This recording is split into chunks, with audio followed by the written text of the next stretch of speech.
지난 2주 동안 저는 출애굽기하고 좀 룻기를 좀 다루면서 이런 이야기를 좀 했어요. 우리의 외형 외면이 아니라 우리 내면의 진짜 신앙, 인내의 마음, 긍휼과 사랑의 마음을 가지고 하나님 우리에게 약속한 이 거룩한 공동체 하나님의 교회를 이 시운석 교회를 통해서 한번 세워보자라는 의도로 좀 설교 말씀을 좀 준비하고 좀 나누었습니다. 거룩한 공동체를 세우는 것은 굉장히 중요하죠. 왜냐하면 이것이 우리의 삶의 본질이고 이것이 우리 삶의 중심이기 때문에 그렇습니다. 이런 말씀을 하고 좀 나누다 보면 사실 마음에 한 가지 질문이 생겨나요. 어떤 질문이냐면 내 삶이 바쁘고 힘든데 교회를 세우는 것이 지금 내게 뭐가 중요하지 하는 질문입니다. 내 삶이 좀 먼저 편안해져야지 교회를 세우는 일에도 열심을 낼 수 있는 거 아닌가라는 생각을 좀 갖게 됩니다. 사실 그렇죠. 우리 삶이 참 고단해졌어요. 직장을 찾는 것도 참 쉽지가 않죠. 사업을 하는 것은 더 힘들어졌습니다. 가정도 어렵고 삶이 너무 고단해졌어요. 이런 상황에서 교회를 생각하는 것이 과연 의미가 있을까라는 생각을 하게 됩니다. 그러나 우리는 정말 진지하게 생각해 봐야 되는데 과연 우리의 삶이 왜 고단해졌을까요? 우리 삶이 왜 고단해졌을까요? 하나님 없이 신앙생활을 해왔기 때문에 그런 것입니다. 세상의 생각이 우리 마음에서 하나님을 밀어냈기 때문에 우리 가운데 고단한 삶이 만들어진 것이라는 겁니다. 세상은 이렇게 말을 하죠. 돈과 권력이 행복을 가져다 준다라고 이야기를 해요. 사람들은 그래서 그것을 추구하고 살아가죠. 틀린 말은 아닙니다. 돈과 권력이 사실 필요하죠. 그런데 중요한 것은 돈과 권력에 대한 우리의 마음의 자세인 겁니다. 그것이 누구로부터 온 것인지를 명확하게 인지하고 그것을 사용할 줄 아는 온전한 올바른 태도가 우리 가운데 중요하다는 겁니다. 건강한 교회는요, 그것이 하나님으로부터 온 것임을 명확하게 알려줍니다. 그리고 그렇게 고백하고 살게 만들죠. 그래서 매순간 내가 가지지 못한 것 때문에 생겨나는 불평이 아니라 하나님이 주신 것에 대한 감사를 하며 살게 되어 있습니다. 건강한 교회는 그래서 감사하게 돼 있어요.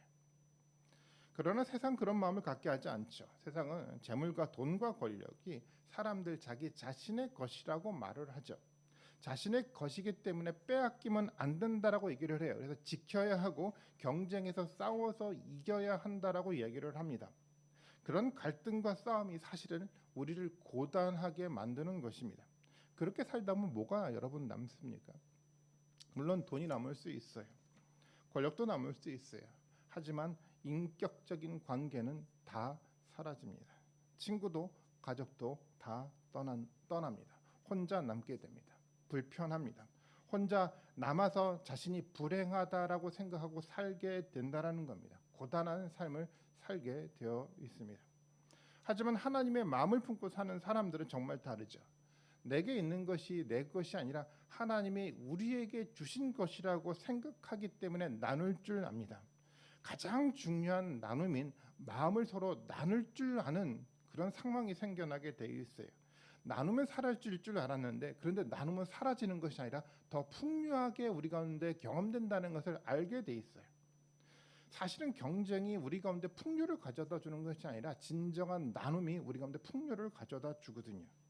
뿐만 아니라 나눔을 통해 사람들이 남죠. 나눔을 통해서 친구가 생겨나고요. 나눔을 통해서 가족이 생겨납니다. 그리고 무엇보다도 우리 마음에 하나님의 마음이 남습니다. 그뿐만 아니라 하나님의 상이 영생의 삶 가운데 우리 가운데 또 남게 되어 있습니다. 교회는 이 하나님으로부터 오는 진정한 풍요를 누리게끔 만들어 가게 되어 있습니다. 그렇기 때문에 만약 우리 삶이 고단하다라고 생각하면 교회를 떠나기보다도 오히려 거룩한 교회를 세우는 일에 더 집중해야만 하는 것입니다. 저는 시운소 교회 그리고 우리 마음에 이 거룩한 하나님의 교회가 세워지기를 바라고 있습니다. 오늘 설교는 이스라엘의 첫 번째 왕이었던 그 사울에 대한 이야기입니다. 사실 사울은 실패한 왕이었습니다. 그리고 하나님으로부터 버림받았습니다. 왜 실패했을까요? 여러분, 사울이 왜 하나님으로부터 버림받았습니까? 하나님의 거룩한 공동체를 세우지 못하고 오히려 세상을 본받아서 세속적인 공동체를 이스라엘에 세웠기 때문에 버림받은 거였습니다.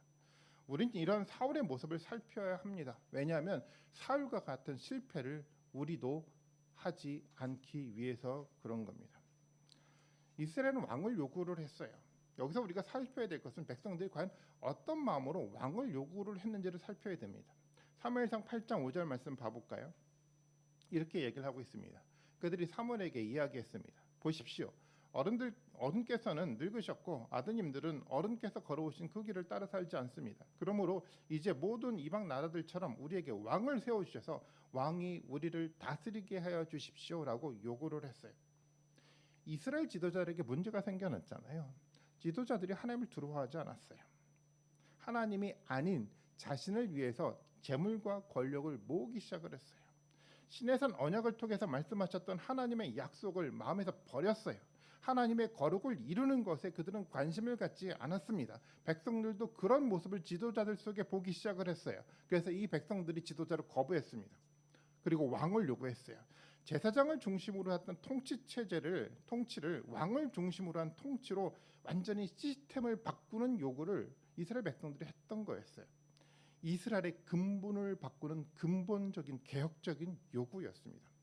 이런 요구는 당연하죠. 지도자들이 무너지고 있는데 백성들이 그것을 지켜보고만 있으면 안 됩니다. 당연합니다. 변화해야만 합니다. 오늘날도 마찬가지죠. 잘못을 보고도 침묵하는 것은 바람직한 태도가 아닙니다. 요구해야만 합니다. 변화를 해야만 합니다. 그런데 우리가 본문을 통해서 봐야 될 것은 뭐냐면 이스라엘 요구 자체는 정당했습니다. 그런데 요구 내용에 문제가 있었습니다. 그들이 지금 왕을 요구를 하는데 본문에 보니까 어떤 왕을 그들이 요구했습니까? 이방 나라들처럼 왕을 세워달라고 요구한 겁니다. 재물과 권력이 중심이었던 이방 나라의 시스템을 따라 하겠다라고 그들이 결단했던 거였습니다. 아니 돈과 권력으로 물든 이스라엘의 시스템을 바꾸기 위해서 그들이 개혁을 요청을 했는데 그런데 그렇게 외쳤던 이스라엘 백성들이 다시 그 모순된 자리로 돌아가겠다라고 요구하는 것이었습니다. 이것만큼 어리석은 게 도대체 어디 있겠습니까? 결국 돌아서 다시 그 자리로 돌아가겠다라는 그 요구였던 거였습니다. 이집트에서 하나님 이스라엘 백성들을 이끌어내셔서 광야로 정착시키지 않았습니까? 이유가 뭐였죠? 이유는 한 가지였어요. 세상 나라를 본받지 말고 오직 말씀에 의해 거룩한 하나님의 공동체를 세우라는 이유 때문에 그렇게 이집트에서 끄집어낸 거였어요. 가나안 땅에서 하나님은 진멸의 전쟁을 명했죠. 고통스러운 이 진멸의 전쟁을 왜 하나님이 명했습니까? 이유는 한 가지였어요. 이방 사람을 본받지 말고 오직 거룩한 하나님의 나라를 그곳 가운데 세우라는 하나님의 뜻 때문에 그렇습니다. 이것이 하나님의 목적이었어요. 그런데 지금 이스라엘은 다시 이방 나라를 본받겠다고 선언하는 거였습니다. 지금까지 이스라엘을 통한 하나님의 모든 역사를 그들이 모두 다 부정하는 요구였다라는 겁니다.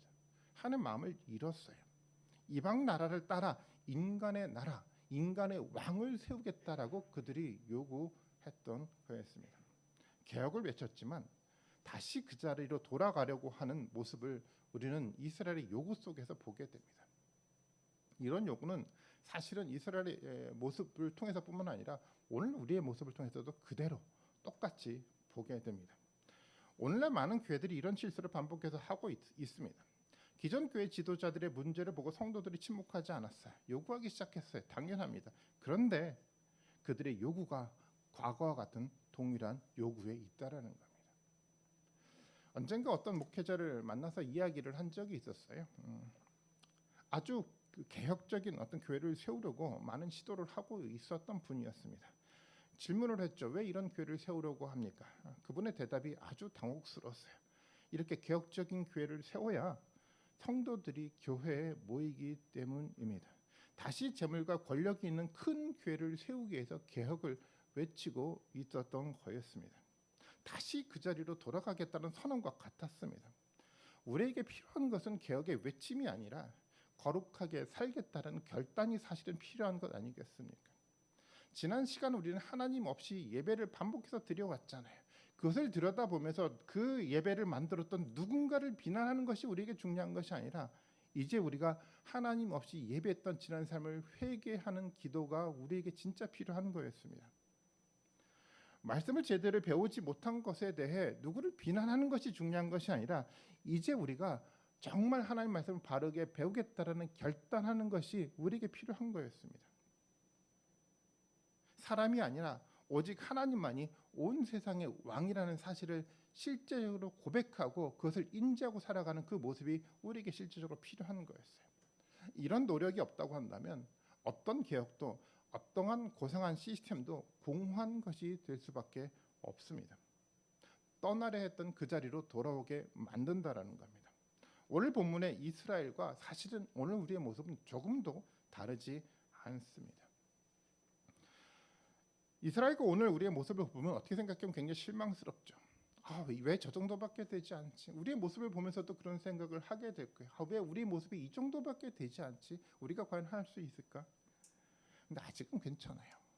아직 희망의 불은 꺼지지 않았습니다. 중요한 것은 지금부터입니다. 왜냐하면 하나님이 이스라엘의 실망스러운 모습에도 불구하고 이스라엘의 요구를 하나님은 들어주고 이스라엘을 축복하고 있다라는 겁니다. 그들의 요구에 문제가 있었어요. 그럼에도 불구하고 그 상황에서 하나님은 이스라엘을 축복했습니다. 왜 축복했습니까? 잘해서요? 아니요. 하나님은 이스라엘이 다시 바른 길을 찾을 수 있는 시간을 주려 했기 때문이었습니다. 기다림의 시간이 이스라엘에게 주어졌어요. 이것이 중요한 겁니다. 사무엘상 12장 20절 말씀 같이 한번 봐볼까요? 이렇게 기록하고 있습니다. 사무엘이 백성에게 말하였다. 두려워하지 마십시오. 당신들이 이 모든 악행을 저지른 것은 사실이지만 이제부터는 주님을 따르는 길에서 벗어나지 말고 마음을 다 바쳐 주님을 섬기십시오. 그러면 되는 거예요. 이제부터 이 하나님이 주신 이 기다림의 시간 속에서 다시 한번 돌이켜서 하나님 마음을 품고 바르게 살아가면 되는 겁니다. 어쩌면 간단하죠. 여기서 우리가 알아야 될 것이 있잖아요. 하나님 우리를 축복하신 건요, 우리가 항상 잘했기 때문에 축복하는 게 아닙니다. 우리에게 기다림의 넉넉한 시간을 주기 위해서 하나님이 여전히 우리에게 축복을 하는 겁니다. 하지만 이 기다림의 시간이 끝나도 바른 길을 찾지 못하면 하나님은 길을 닫아버립니다. 제 이야기가 아니라 성경의 이야기입니다. 이 하나님의 기다림의 시간에 이스라엘은 그리고 사울은 과연 어떤 길을 걸어갔을까요? 이것을 우리는 살필 줄 알아야 됩니다. 사울의 모습을 볼까요? 사무엘상 9장 1절과 2절입니다. 이렇게 사울을 표현하고 있습니다. 베냐민 지파의 기스라고 하는 유력한 사람이 있었대요. 그의 아버지는 아비엘이고 할아버지는 수롤이고 그 윗대는 베고라시고 그 윗대는 아비야인데 베냐민 사람이다. 그에게는 사울이라고 하는 아들이 있었는데 잘생긴 젊은이였다. 이스라엘 사람들 가운데 그보다 더 잘생긴 사람은 없었고 키도 보통 사람들보다 더 어깨 위만큼 더 컸다라고 이야기를 해요. 이 사울은요 아주 유력한 집안 사람이었어요. 오늘날 용어로 금수저로 태어났습니다. 뿐만 아니라 정말 잘생겼대요. 키도 너무 컸대요. 가끔 이런 사람을 보면 기분이 어떻습니까? 기분 나쁘죠. 그리고 하나님 너무 불공평합니다라는 마음이 들기도 해요. 정말 그 정도로 누구도 흠잡을 것 없는 사람이 바로 사울이었어요. 또 거기에다 이 사울이 예언까지 하기 시작을 했어요.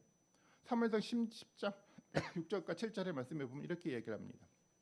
그러면 그들에게도 주님이 영이 강하게 내려서 그들과 함께 춤을 추고 소리를 지르면서 예언할 것이며 그대는 전혀 딴 사람으로 변할 것입니다. 이런 일들이 그대에 나타나거든 하나님이 함께 계시는 증거이니 하나님이 인도하시는 대로 따라 하십시오. 주님의 영이 임했어요. 하나님의 말씀을 아주 잘 전할 수 있는 사람이 되었어요. 신앙적인 면에서도 그는 아주 완벽해 보였습니다. 모든 백성이 다 인정할 수 있도록 하나님은 사울과 이스라엘을 세워갔습니다. 이 모습을 보면서 하나님의 마음이 좀 느껴지십니까? 하나님이 적당하게 타협하면서 사울을 세워가는 걸까요? 기다림의 시간을 주면서 그가 돌이켜 다시 한번 하나님의 마음을 품고 거룩한 공동체를 세우기를 바라는 간절함이 이 축복 속에 있다라고 여러분 느껴지시지 않습니까? 하나님은 정말 최선을 다해서 사울과 이스라엘을 축복했습니다. 주님의 영에 따르는 이스라엘을 다시 한번 회복하기를 바라는 마음으로 이스라엘에게 사울에게 기다림의 시간을 허락하셨습니다. 하나님 이렇게 축복하셨는데 과연 사울과 이스라엘은 이 기다림의 시간에 어떤 삶을 살아갔을까요? 그 삶의 모습을 보도록 하겠습니다. 사울은요, 시간이 지나가면서 이 기다림의 시간에 하나님의 마음을 버렸습니다. 이방 나라 왕의 모습을 보고 이방 나라 왕의 마음을 가져가기 시작했어요. 이방 나라 왕처럼 재물과 권력을 통해서 자기의 왕의 자리를 지키기 위해서 이 사울은 노력하기 시작을 했어요. 눈에 하나님이 보이지 않았어요. 오직 재물과 권력을 통해 사람의 인기를 얻으려 했고 그 인기를 통해서 자신의 왕의 자리를 지키려 하는 모습을 보였습니다. 다윗과의 비교를 하는 이야기가 성경에 기록이 되어 있어요. 그 이야기를 읽어보면 그 사울의 마음이 좀 드러나 보입니다. 사무엘상 18장 8절의 말씀인데 이렇게 기록하고 있어요.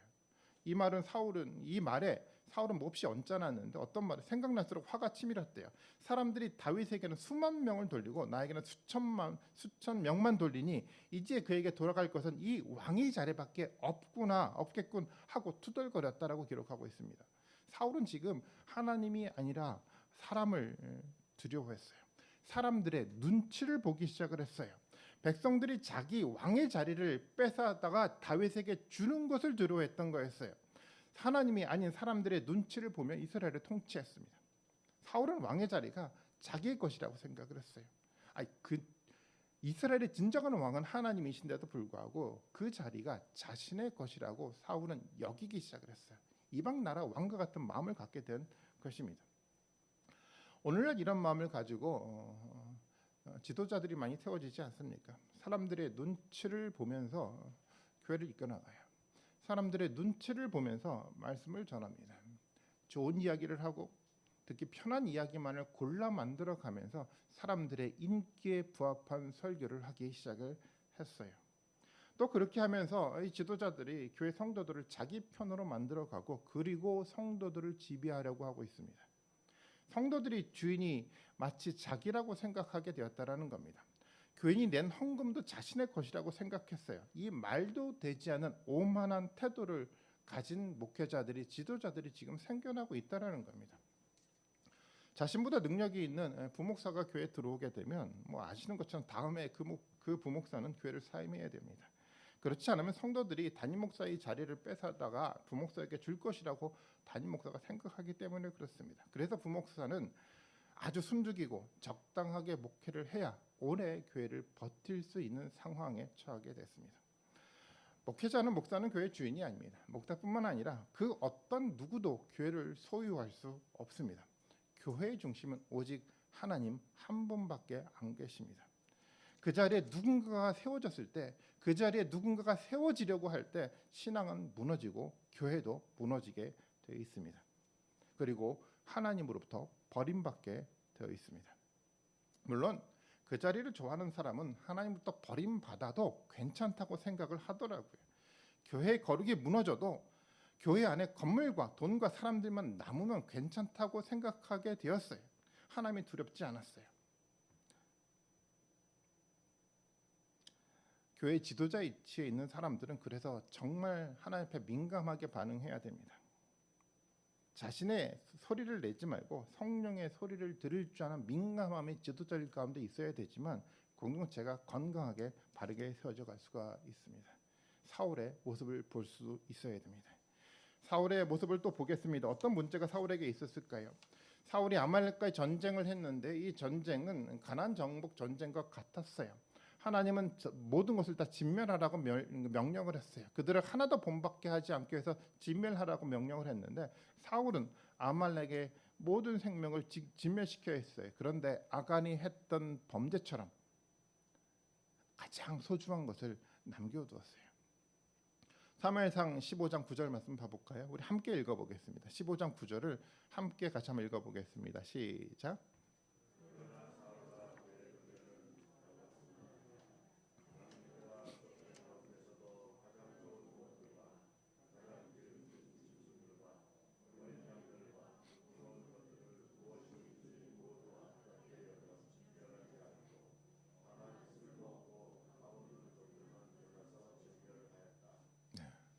순종을 했습니다. 사울은요. 하나님 말씀에 순종을 했어요. 그런데 좋은 것은 남겨뒀어요. 아까웠어요. 아까운 것에 대해서는 하나님의 말씀이 작동하지 않았어요. 아깝지 않은 것, 하기 쉬운 것, 편한 것, 그동안 해왔던 것, 그런 것들에만 사울은 순종했습니다. 사울은 골랐어요. 사울이 선택했어요. 여러분, 선택하는 사람과 선택받는 사람을 비교해 보십시오. 누가 더 위에 있습니까? 선택받는 사람이라 선택하는 사람이 위에 있는 거 아닐까요? 내가 하나님 말씀을 선택한다라는 것은 내가 곧 하나님보다 위에 있다라는 것을 말하는 거였어요. 이것은 순종 같지만 순종이 아니에요. 이것은 아담처럼 자신이 곧 하나님이 되고자 하는 그 욕망이 바로 이런 모습 가운데 있는 겁니다. 그런데 여기에 더 문제가 생겨나요. 이렇게 선택적으로 순종을 하는 사람들은 항상 이런 생각을 해요. 나는 그래도 하나님께 항상 순종하고 있어라는 착각을 하게 돼 있어요. 아예 순종을 하지 않는 사람은 그래도 적어도 이것은 알아요. 내가 하나님 말씀에 순종하지 않는구나라는 것 정도는 아는데 선택적 순종을 하는 사람은 그것도 몰라요. 착각하고 있어요. 내가 몇 가지를 순종하니까 하나님께서 기뻐 받으시겠지라고 스스로 착각하며 살아가게 돼 있어요. 이것이 문제죠. 말라기 제사장들이 그러지 않았습니까? 말라기 제사장들이 하나님께 이렇게 얘기를 했어요. 우리가 언제 하나님을 멸시했습니까? 우리가 언제 하나님의 제단을 예배를 멸시했습니까? 그들은 착각하고 있었어요. 잘못하고 있음에도 불구하고 하나님께 순종하지 않았음에도 불구하고 그들은 순종하고 있다라고 착각하고 있었던 거였어요. 선택적인 순종의 위험입니다. 사울도 마찬가지였어요. 13절의 말씀을 봐볼까요? 이렇게 얘기를 하잖아요. 나는 주님의 명령대로 다 했습니다라고 얘기했었어요. 나는 다 했대요. 실제로 사울은 그렇게 진짜 생각을 했어요. 최선을 다해 자기는 스스로 순종했다라고 스스로 생각했던 사람이었어요. 20절, 21절 말씀 볼까요? 20절 말씀만 보겠습니다. 이렇게 얘기를 하고 있어요. 사울이 사무엘에게 대답하였다. 나는 주님께 순종하였습니다. 주님께서 보내시는 대로 전쟁터로 나갔고 아말렉 왕 아각도 잡았고 아말렉 사람도 진멸하였습니다라고 이야기를 하고 있는 거예요. 이 말 우리가 오늘 하는 말 아닐까요? 우리가 오늘 여러분들이 하는 얘기는 아닐까요? 나는 열심히 하나님 예배했어요. 나는 열심히 목회를 했습니다. 예배도 출석하고 헌금도 하고 봉사도 하고 사역도 열심히 다 했습니다. 저는 할 것 다 했어요. 그런데요, 선택적 순종을 하고 있었다는 겁니다. 소중한 것을 드리기에는 너무 인색했어요. 소중한 시간을 기도하는 데 사용하는 것은 너무 아까웠어요. 말씀 묵상이라는 것은 시간이 남을 때 하는 것이라고 계속 생각해 왔어요. 소중한 것은 마음 깊은 곳독에 숨겨놓고 자기를 위해서 사용하고요. 남는 것이요. 아깝지 않은 것만 드려서 최선을 다하면서 하나님께 드렸다라고 얘기를 했던 거였어요. 여러분 이것이 순종일까요? 아니요. 그것은 순종이 아니에요. 하나님의 시각에서 보면요. 우리는 어떻습니까? 우리는 사울과 다릅니까? 아니면 우리도 지금 사울의 길을 걷고 있습니까? 한번 생각해 보십시오. 만약 사울의 길을 우리가 걷고 있다고 한다면 말라기를 통해 하시는 하나님의 이야기를 우리는 들을 수 있어야 돼요. 말라기 1장 10절의 말씀에 보면 이렇게 표현하고 있습니다. 너희 가운데서라도 누가 성전문을 닫아 걸어서 너희들이 내 제단에 헛된 불을 피우지 못하게 하면 좋겠다. 나는 너희들이 싫다. 나 만군의 여호와가 말한다. 너희가 바치는 제물도 이제 나는 받지 않겠다. 성경의 이야기입니다. 너희가 싫대요. 선택적 순종을 하며 하는 그 모습을 가졌던 이스라엘 백성들 향해 너희가 싫대요. 이제 예배 받지 않겠다라는 겁니다. 교회 문을 닫아버리겠다라는 거예요. 이것이 하나님의 말씀이었습니다. 사울에게 한 하나님 말씀들 읽어야 돼요. 사무엘상 15장 35절인데 같이 한번 읽어보겠습니다. 같이 읽습니다. 시작.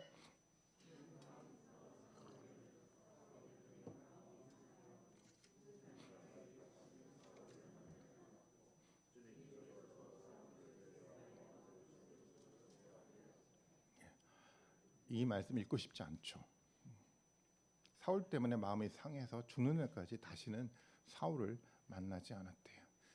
사무엘이 만나지 않은 것이 아니라 하나님이 사울을 만나지 않았어요. 문을 완전히 닫아버린 겁니다.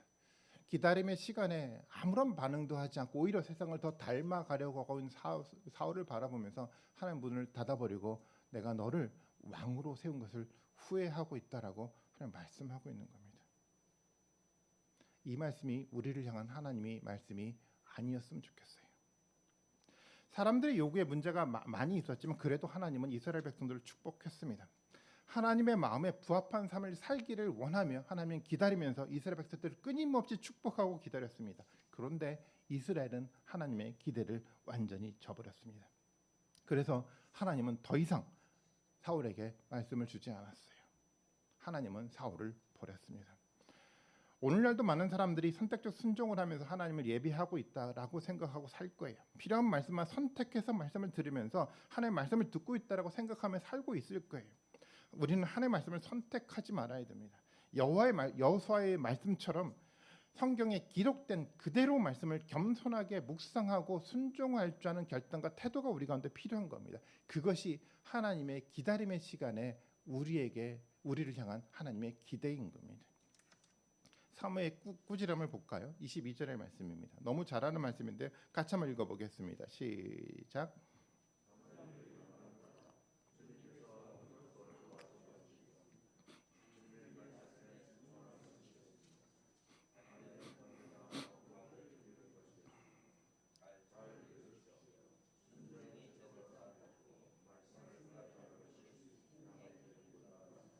아멘. 우리가 너무 잘하는 말씀이죠. 사람들은요 예배를 드리는 것 자체를 중요하게 여겨왔어요. 어떤 형식을 갖느냐가 더 중요하다고 생각해 왔어요. 그리고 실제 말씀에 대한 진지함을 잃어버렸습니다. 말씀에 대한 순종할 마음도 갖지 않았어요. 저는 오늘날 많은 교회가 주일 예배에서의 설교의 권위가 떨어지고 있는 것을 굉장히 안타까워하고 있는 사람입니다. 물론 예전 목사님들이 했던 말처럼 목사 입에서 나오는 이야기가 모두 하나님의 말씀은 아닙니다. 그리고 그 과거의 목사님들 두려움 없이 설교를 하고 하나님의 목적이 아닌 자기의 목적을 담아 설교를 사용했던 이 오만한 태도는 모두가 다 잘못된 것은 분명합니다. 그런데 우리가 변해야 될 것은 두려움 없이 말씀을 전하는 목회자들이 변해야 되는 거지 주일 예배에서의 말씀에 대한 권위를 무너뜨리는 것이 변화되어서는 안 되는 겁니다. 그런데 안타까운 것은 오늘날 반대 현상이 일어나고 있더라고요. 무너지지 말아야 될 주일의 예배 말씀의 권위가 무너지기 시작을 했어요. 그러면서 예배가 형식을 강조하고 예배를 더 아름답게 만들어가는 것에 집중하기 시작을 했어요. 설교 위에 말씀 위에 다른 요소를 강조하는 것으로 예배가 변화가 돼가기 시작을 했어요. 목사의 권위는 무너져도 됩니다. 무너져야 되죠. 하지만 주일 우리와 함께 나누는 이 말씀의 권위를 우리는 절대 무너뜨려서는 안 됩니다. 하나님이 교회를 세운 이유가 어디에 있습니까? 다른 것에 있지 않잖아요. 이 주일에 이 말씀을 통해 하나님을 만나게 하기 위해서 교회를 세운 것입니다. 하나님이 시온소 교회를 세운 이유는요. 어떤 사역을 멋지게 해달라고 하나님이 우리를 세운 것이 아니라 이 시온소 교회 주일 예배를 통해서 하나님이 임재하시고 여러분들을 만나기 위해서 이 교회를 세우신 거였어요. 말씀을 통해서 하나님 우리를 만나기를 원하십니다. 하나님이 원하시는 것이 무엇입니까? 오늘 본문을 통해서 명확하게 얘기를 하고 있어요. 형식을 갖춘 예배가 아니라 예배를 통해 하나님의 말씀인 이 말씀의 권위 앞에 엎드리는 것을 하나님은 원하고 계세요. 우리는 그런 하나님이 기뻐하시는 거룩한 예배를 드려야 합니다. 우리는 지금 그동안 어떤 예배를 드려왔습니까? 일주일 동안 여러분 진지하게 우리의 삶에 있었던 예배를 한번 되돌아 보십시오. 23절도 말씀도 보겠습니다. 이렇게 얘기를 하고 있어요. 15장 23절인데 거역하는 것은 점을 치는 죄와 같고 고집을 부리는 것은 우상을 섬기는 죄와 같습니다. 임금님이 주님의 말씀을 버렸기 때문에 주님께서도 임금님을 버려 왕이 되지 못하게 하였습니다. 본문에 재미난 표현을 하고 있네요. 거역하는 사람은 곧 고집을 부리는 사람입니다. 고집을 꺾지 않는 사람은 끝까지 하나님 말씀 앞에 겸손하게 서지 않고 하나님 말씀에 거역을 하게 되어 있습니다. 선택적 순종을 하게 되면 선택한 그것이요 마음에 드는 그것만을 가지고 자신의 아주 견고한 성을 쌓게 되어 있어요. 마음에 드는 것들로만 만들어진 거대한 쌍을 쌓고 난 다음에 그 성에 자기 스스로를 가두어 둡니다. 고집이라는 견고한 성입니다. 절대 자신의 마음에서 벗어난 이야기는 귀를 기울이지 않습니다. 오직 자기가 쌓은 성에 부합한 자기의 마음에 드는 말들만 골라서 들어가면서 자기의 견고한 성을 더 견고하게 만들어갑니다. 그렇게 고집이 만들어지죠. 성경은 이 고집을 뭐라고 얘기를 하고 있냐면 점을 치는 죄라고 얘기를 하고 있어요. 우상을 섬기는 죄라고 선언을 하고 있습니다. 우리가 어떤 고집을 가지고 있다면 하나님은 그 고집을 죄로 보고 있는 겁니다. 예전에 저는 목회 철학을 아주 분명하게 가지고 있는 사람이다라고 스스로 생각하고 살아왔어요. 사실 되돌아보면 목회 철학이 아니라 사실은 목회 고집이었습니다. 설교를 하는 것도 마찬가지였어요. 사실 겉으로는 사실 드러내지는 않았지만 마음속에 깊은 곳 속에 이런 생각이 있더라고요. 좀 더 수준 있는 설교를 해서 우리 교회가 좀 더 수준 있게 좀 그럴듯하게 보였으면 좋겠다라는 또 다른 욕망이 제 마음 가운데 있더라고요. 설교에 고집을 부린 겁니다. 저는 그래서 이제 이 고집을 내려놓으려고 합니다. 물론 성경을 바르게 가르치고 하나님의 거룩한 마음을 품게 만들어 가야겠다는 방향성을 흐트리는 것이 아니라 외형적으로 그럴듯하게 보이려고 하는 이 고집은 꺾어야 된다라고 생각을 했습니다. 그래서 모두가 잘 이해할 수 있는 아주 쉬운 설교로 여러분들과 만나려고 하고 있습니다. 물론 제 오랜 동안 습관이 좀 이렇게 배어 있어서 하루아침에 변하지는 않겠지만 변하려고 해요. 제 고집을 꺾겠습니다. 아멘. 아멘. 여러분들 되게 좋아하시네요. 원래 그래요. 한 사람의 고집이 꺾이면요 공동체가 즐겁습니다. 한 사람의 고집이 꺾이지 않으면요 그 사람은 즐거울지 모르지만 공동체는 괴로워요. 네 안에 성령의 소리와 고집을 구분해낼 줄 알아야 합니다. 두렵고 떨림의 마음으로 하나님의 말씀 앞에 서면 성령의 소리와 고집이 구분이 됩니다. 성령의 소리를 따라가야 됩니다. 고집을 부리면 하나님은 그것을 죄로 봅니다. 그럼 오늘부터 여러분 고집을 꺾는 연습을 해보십시오. 내 마음 가운데 있는 이 생각이 하나님의 거룩한 음성인지 성령의 인도 속에 만들어져 가고 있는 음성인지 나의 그동안 내가 쌓아왔던 성에서 만들어간 나의 고집인지를 살펴보시고 여러분 이 고집을 꺾어가시는 여러분들이 되시기를 바라겠습니다. 그러셔야 됩니다. 우리는 사울이 회개하는 모습을 성경을 통해서 봤어요. 그럼 이런 생각이 들죠. 아니 사울도 회개했는데 하나님 사울을 용서해 주시지 왜 용서해 주지 않습니까? 라고 이야기할 거예요. 그런데 이 사울의 회개는요. 고집을 꺾지 않는 의미 없는 형식적인 회개였습니다. 하나님이 아니라 사람에게 보이기 위한 형식적인 회개를 그가 한 것입니다. 다윗이 했던 회개와는 근본적으로 차이가 있어요. 고집을 꺾지 않고 의미 없는 회개를 하는 사람 사울을 보고 하나님은 내가 너를 버렸다라고 선언을 한 거였어요. 하나님 후회하셨대요. 이것이 하나님의 말씀인 겁니다. 저는 오늘 이 본문을 통해서 끝내 실패한 인간의 왕이었던 사울을 살펴보았습니다. 여러분 어떻게 사울을 살펴봤습니까?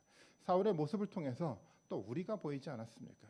사울이 세워가고 있는 이 이스라엘 공동체를 통해서 오늘 우리가 세워가고 있는 공동체의 모습이 또한 보이지 않았습니까? 하나님이 축복하며 사울을 기다렸습니다. 그럼에도 불구하고 사울은 돌이키지 않았어요. 여전히 세상을 흉내냈습니다. 재물과 권력이 하나님으로부터 온 것이라는 사실을 망각하고 마치 자신의 것인 양 생각하고 오만한 마음을 가지고 그가 살았어요. 하나님의 공동체를 그가 소유하려고 했습니다. 하나님 위에 서서 하나님의 말씀을 선택했어요. 그리고 그것을 순종이라고 착각하면서 이야기해 왔습니다. 그리고 고집을 부렸어요. 돌아서지 않았어요. 형식적인 예배만 드리고 회개 기도도 아주 형식적으로 했습니다. 그래서 사울은 실패했습니다. 그래서 사울은 하나님으로부터 버림을 받았습니다. 오늘 우리는 어떻습니까? 하나님 우리를 축복하셨습니다. 우리가 잘했기 때문만이 아니라 우리에게 기다림의 시간을 주기 위해서 하나님 우리를 축복하신 건지도 모릅니다. 하나님이 이 시온소 교회를 우리에게 주셨습니다. 이 시온소 교회를 주시면서 하나님은 또한 우리에게 기다림의 시간을 주셨을 겁니다. 이 기다림의 시간에 우리는 어떻게 반응하시겠습니까? 우리도 여전히 고집을 부리며 이 자리에 머물러서 하나님 앞에 죄를 짓는 모습을 반복하시겠습니까? 여러분 그러지 마십시오.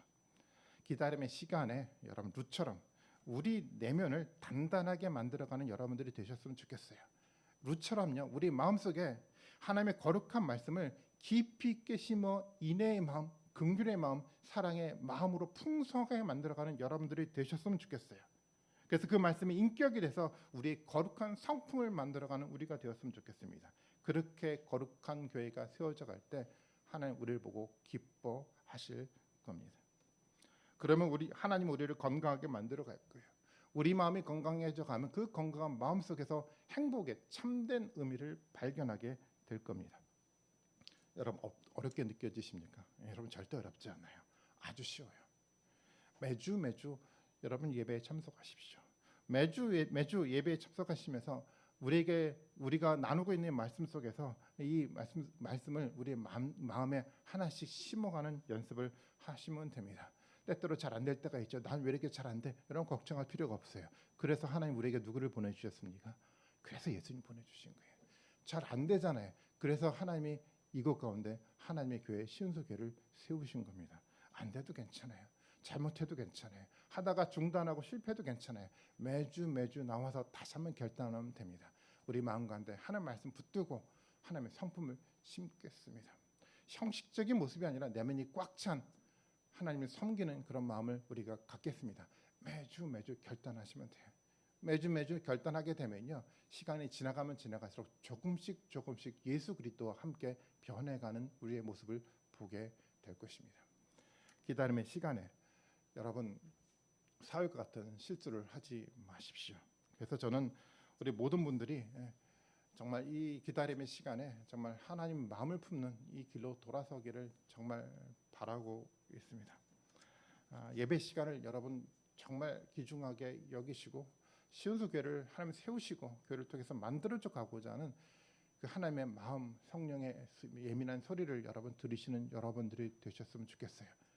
하나님의 마음에 부합한 그 마음을 품으십시오. 같이 한번 기도하시겠습니다.